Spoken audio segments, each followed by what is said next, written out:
네, 국민비타민 국회의원 서영석이라고 합니다.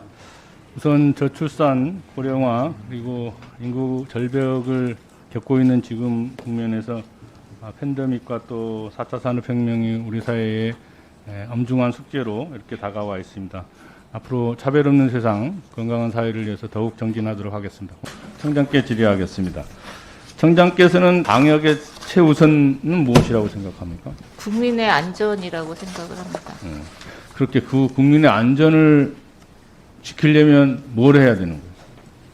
국가가 국민에게 안전을 제공해야 된다고 생각합니다. 그렇게 하려면 뭐가 필요해요? 제 본 의원이 생각할 때는 제일 중요한 것은 국민적 신뢰라고 생각을 합니다. 이런 윤석열 정부의 방역 정책에 대해서는 콩으로 매주를 쓴다고 해도 안 믿을 겁니다. 동의하십니까? 청장께서 아까 얘기한 것처럼 국가주도 방역은 지속 가능하지 않다. 결국은 국가가 책임을 안 지겠다.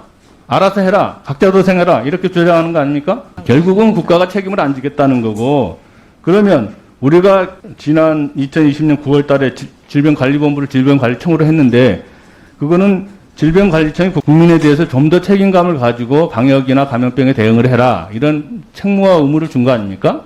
근데 지금 청장의 태도라면 윤석열 정부가 얘기한 것처럼 행정안전부에 경찰국 두는 것처럼 질병관리청도 보건복지부에 국으로 두면 되겠어요? 그렇게 된다고 생각해요? 오죽하면 지금 인터넷에 어떤 얘기 떨어졌는지 알아요? 저는 정은경 청장을 데려와라. 그리고 정은경 청장은 이순신인데 비해서 백경란 청장은 조선 수군을 개멸한 원균이다. 이런 얘기가 떠돌고 있어요. 그리고 질병관리청을 얘기할 때 질병관리청이 아니고 질병관람청이다. 질병구경청이다. 동의하세요? 이런 얘기 들어봤어요?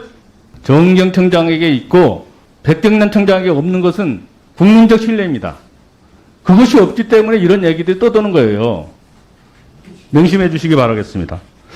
차관께 묻겠습니다. 과학방역 한다고 해서 무증상자 검사비 본인 부담하고 격리자 생활지원금 축소하고 재택치료비 축소하고 유급 휴가 지원 대상 축소하고 그리고 한 게 뭐냐? 화장장 늘린 거였어요. 이게 대책이라고 얘기한 거예요. 그러니까 국민들은 뭐라고 얘기하냐? 윤석열 정부의 과학방역은 고려장 방역이다. 이렇게 얘기하고 있어요. 틀렸어요? 국민들이? 정신 차리세요. 정신. 정권이 바뀌었다고 해서 이렇게 막무가내로 하면 안 됩니다. 그리고 현안 질의 하나 하겠습니다. 지난 일요일 7월 24일 일요일 새벽에 아산병원에 있는 간호사가 그 진료의사가 없어가지고 골드타임을 놓쳐갖고 서울대병원으로 이송을 했는데 결국은 숨졌어요. 상급종합병원이라고 하는 최대 규모의 아산병원에서 이 지경의 의료 환경이 있었다는 것이 이게 보건 책임자로서 이게 있을 수 있는 일이라고 생각해요? 진상조사 해야 되는 거 아니에요? 예, 알겠습니다. 그거는 저희가 조사도 하겠습니다. 알고 있기는 해요? 예, 알고 있습니다. 그럼 어떤 조치를 했어요?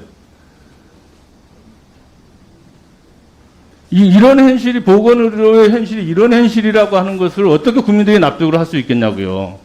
하여튼 이 문제에 대해서도 차관께서 진상조사를 제대로 해서 보고해 주시기 바라겠습니다. 알겠습니다. 의원님께 별도로 보고 드리겠습니다. 네, 이상입니다.